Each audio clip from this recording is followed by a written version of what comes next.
Bonjour à tous la famille OM, bienvenue sur le canal olympien pour la Gazette Mercato OM de ce jeudi 5 juin avec de nouvelles rumeurs, de nouvelles informations Mercato.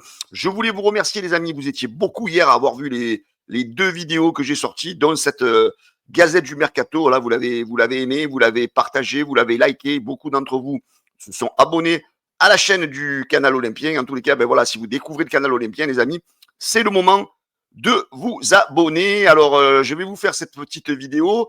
Dans une heure à peu près, il y aura une autre vidéo qui va sortir sur les supporters parisiens qui essayent un petit peu de continuer à nous dévaloriser. Donc, je vais répondre à certaines personnes, certains youtubeurs parisiens, voilà, qui ont voulu essayer encore de nous écraser.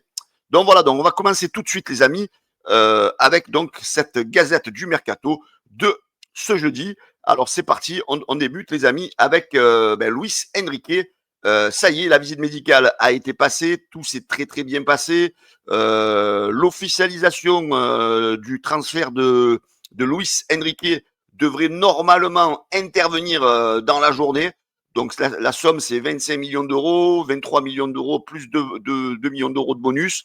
Donc voilà, Luis Enrique et sera aujourd'hui officiellement, normalement, un joueur de l'Inter de Milan. Voilà, on va lui souhaiter une bonne chance dans cette nouvelle carrière et dans le club finaliste de la Ligue des Champions.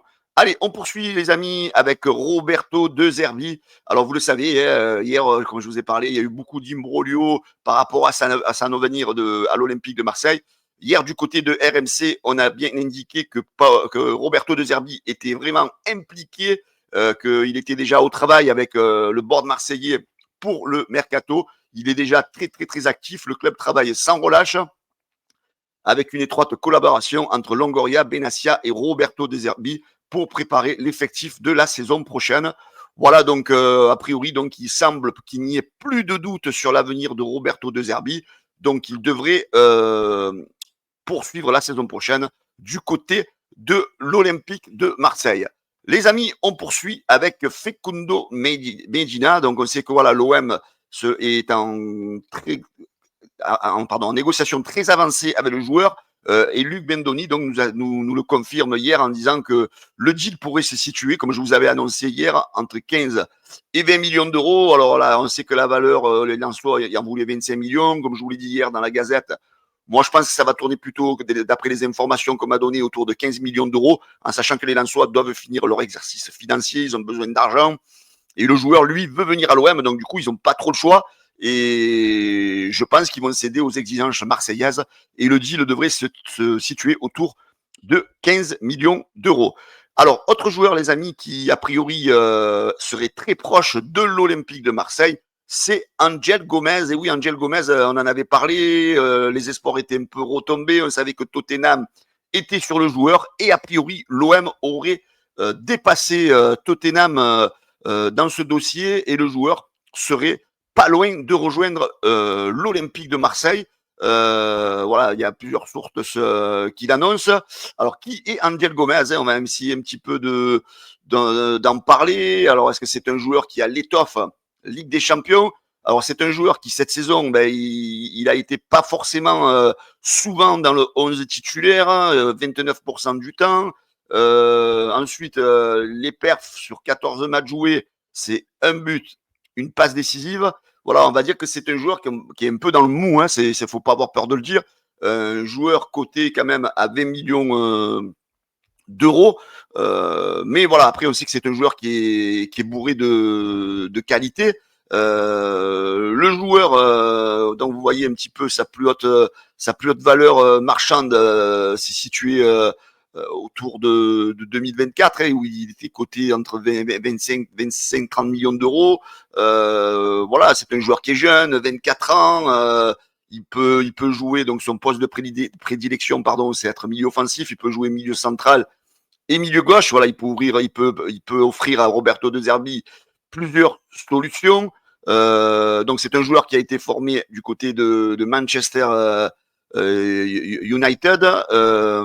Après, je vous dis des bêtises parce qu'en fait, c'est un joueur qui sera libre, donc il n'y aura pas d'indemnité de transfert. Mais surtout que c'est un joueur, comme je vous disais, qui a été formé du côté de Manchester, qui est passé par Lille, qui connaît bien donc qui passait par Lille, qui connaît bien la Ligue 1, Boavista. Voilà, c'est quand même un joueur technique que l'OM pourrait avoir dans son effectif. C'est vrai que pendant des années, on n'a pas souvent eu ce manque de technicité au milieu de terrain, donc ça pourrait être un avantage pour l'Olympique de Marseille. Après, c'est un joueur qui a joué donc à 105 matchs en Ligue 1, 4 buts, 16 passes décisives. En Ligue du Portugal, il a joué 30 matchs. Après, quand on regarde un petit peu son expérience européenne en Champions League, c'est pas non plus le joueur très expérimenté. Donc, 8 matchs de Champions League à son effectif. Voilà, donc c'est un joueur un petit peu à la relance, on va dire. C'est un joueur à la relance. Donc, est-ce que c'est un joueur qui va réussir du côté de l'Olympique de Marseille? C'est toujours ça le problème. Quand tu prends pas des joueurs confirmés, tu as quand même le doute de cette réussite du côté du stade Vélodrome. Donc, en tous les cas, l'OM, a priori, aurait pris l'avantage sur ce dossier. Et Angel Gomez devrait sans doute rejoindre l'Olympique de Marseille. Mais vous savez, dans les étapes du mercato, il ne faut pas non plus s'enflammer. On en a eu combien des joueurs qui auraient dû rejoindre et qui finalement ils n'ont jamais rejoint l'Olympique de Marseille. Donc voilà, donc restez mitigé, prudent sur ce dossier-là. Mais en tous les cas, a priori, il est en très bonne voie pour rejoindre l'Olympique de Marseille. Ensuite, Ivan Perisic, lui, voulait rejoindre l'Olympique de Marseille, mais a priori, il aurait des exigences salariales très élevées. On sait que le joueur, il a 36 ans, et donc a priori, il aurait reçu une première offre de l'Olympique de Marseille qui aurait été refusée. Alors certains hier ont commencé donc à dire que ce dossier était terminé, mais au dernier bruit, a priori, l'Olympique de Marseille n'aurait pas lâché le dossier, pourrait peut-être même faire parvenir une deuxième offre. Après, maintenant, c'est quand même aux joueurs d'être peut-être un petit peu à 36 ans, voire peut-être ses prétentions salariales revues un petit peu à la baisse. On sait qu'il a l'envie de venir à l'OM. Je pense que ça serait peut-être pour lui un bon dernier challenge européen à 36 ans, de venir jouer à Marseille, dans ce stade, dans cette ambiance, auprès de joueurs comme Rabiot, comme Greenwood, comme Hochberg. Voilà, donc c'est maintenant à lui de voir de négocier son salaire pour que l'Olympique de Marseille réussisse à faire cette transaction. Alors Perisic, on va pas vous le présenter, les amis. C'est un joueur malgré son âge, parce que je vois qu'il y a beaucoup de supporters qui le critiquent. Non, on veut plus de joueurs. Marseille, c'est pas un EHPAD, mais bon, regardez cette saison, il a quand même fait une grosse saison du côté du PSV Eindhoven. Il a été 72% du temps titulaire. Il a joué 27 matchs. Il a marqué quand même 9 buts. Il a fait 9 passes D. Voilà, j'ai presque envie de vous dire que ces stats ne sont pas mal. Voilà, lui, c'est pareil, c'est un joueur libre, donc on sait qu'il a son poste de prédilection, c'est ailier droit. Il peut jouer aussi milieu gauche, ailier gauche. Voilà, c'est un joueur qui pourrait, dans la rotation, dans les matchs européens, apporter ce petit plus à l'Olympique de Marseille. Donc après, voilà, au niveau de son expérience en club, voilà, il est passé quand même par Tottenham, il est passé par le Bayern, par l'Inter, par Dortmund. Voilà, il a même été, il est passé par Sochaux, si je le savais pas, dans les années 2008-2009. Voilà, c'est un joueur avec une grosse expérience. Perisic, on va pas non plus, voilà, il a quand même à son actif 208 matchs de Serie A, 134 matchs de Bundesliga, en UEFA Champions League, il a 52 matchs à son actif. Voilà, c'est un joueur qui peut apporter ce petit plus à l'Olympique de Marseille. Mais voilà, après, on comprend l'OM non plus de ne pas exploser la masse salariale pour un joueur de 36 ans.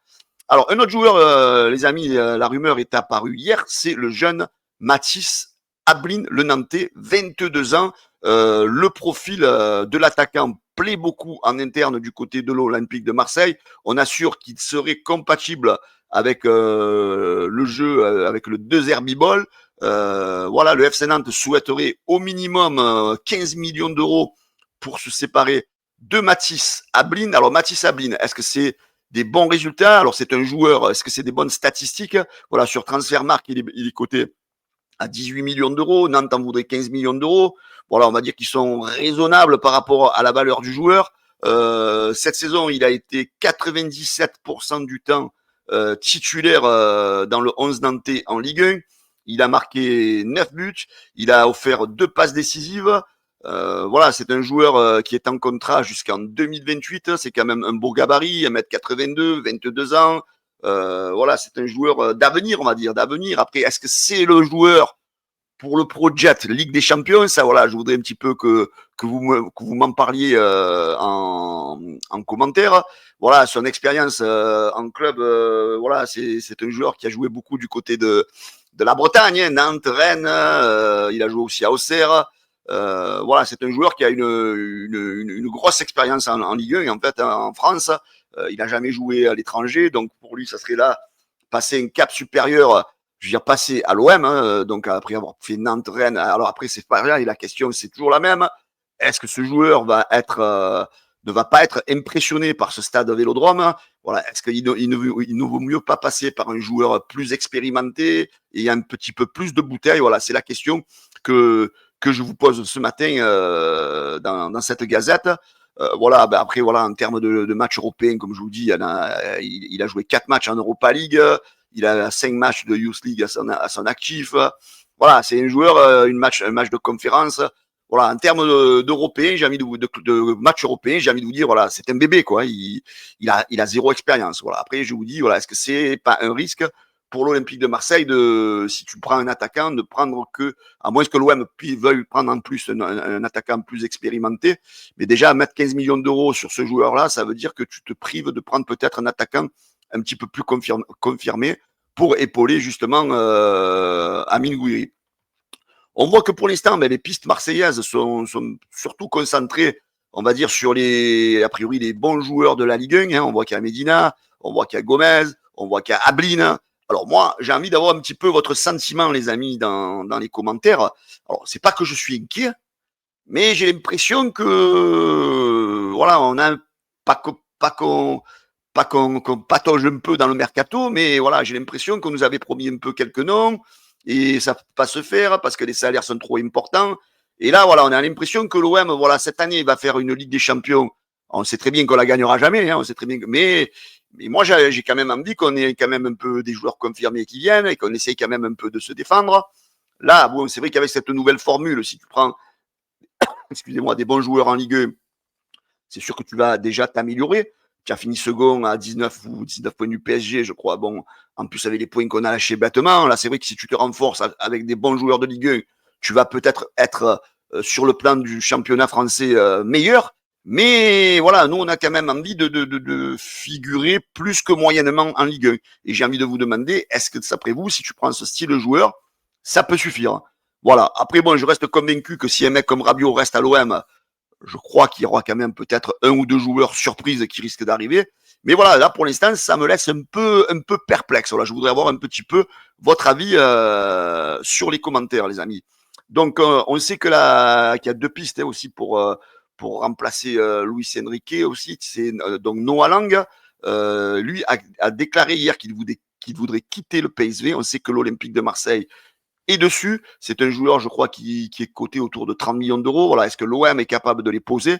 Ça, c'est une autre paire de manches. Donc, mais il a quand même une cote moins élevée que le Brésilien Peixao. Là, excusez-moi de la prononciation. Voilà, on sait que hier, il y avait ces 2 pistes qui étaient sorties. Voilà, on sait que l'OM, voilà, tâtonne un petit peu sur 1, 2, 3 pistes avec des grosses sommes d'indemnités de transfert. Et voilà, donc on voit que plusieurs pistes sont à l'étude. Alors, est-ce que c'est des écrans de fumée? Est-ce que l'OM travaille sur d'autres pistes? J'ai presque envie de vous dire oui. Hein, voilà, donc voilà, c'est vrai que on est vraiment dans les prémices du mercato là, et c'est vrai qu'il faut rester prudent avec toutes ces pistes qui sortent comme ça dès le début du mercato.